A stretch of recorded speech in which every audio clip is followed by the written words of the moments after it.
রাসূলুল্লাহ সাল্লাল্লাহু আলাইহি ওয়াসাল্লাম বলছেন, তোমার চেয়ে যে উপরের লেভেলে আছে, মানে উপরিভাগে আছে, উচ্চতরে আছে, তাদের দিকে তুমি তাকায়ও না, বরঞ্চ তোমার যে নিচের ধাপে যে আছে তাদের দিকে তাকাও। আপনি উপরের লেভেলে কারা আছে এই দিকে আপনি তাকায়েন না, মানে আপনার চেয়ে বড় গাড়ি কার আছে, বড় বাড়ি কার আছে, বড় দালান কোঠা কার, এই দিকে তাকায়েন না। যখন আপনি তাকাবেন, আপনার হিংসা, আপনার ঈর্ষা, আপনার অহংকার এগুলো বেড়ে যাবে এবং দুনিয়ার প্রতি আপনার একটা লালসা তৈরি হবে যে আমিও দুনিয়া কামাই করব, আমারও বিল্ডিং থাকা দরকার, আমারও একটা বাইক থাকা দরকার, আমারও একটা গাড়ি থাকা দরকার, ভালো একটা পজিশন আমারও দরকার। তখন কিন্তু আপনি দুনিয়া কামাইয়ের পক্ষে আপনি লেগে পড়বেন।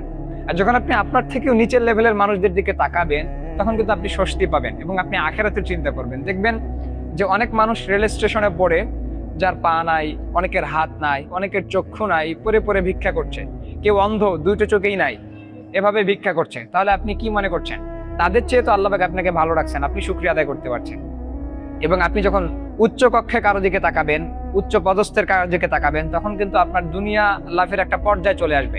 আল্লাহ রাসূল সাল্লাল্লাহু আলাইহি ওয়াসাল্লাম কিন্তু এমনিতে কোনো কিছু বলেন না, তিনি বান্দার উপকারের জন্য এবং তিনি উম্মতদের উপকারের জন্যই কথা বলেন, যেন উম্মতেরা আখিরাত কামাইয়ের লক্ষ্যে দুনিয়ার মধ্যে বিচরণ করে এবং জান্নাত কামাইয়ের লক্ষ্যে যেন দুনিয়ার মধ্যে বিচরণ করে। সেই উপদেশেই আল্লাহ রাসূল সাল্লাল্লাহু আলাইহি ওয়াসাল্লাম আমাদেরকে দিয়ে গেছেন।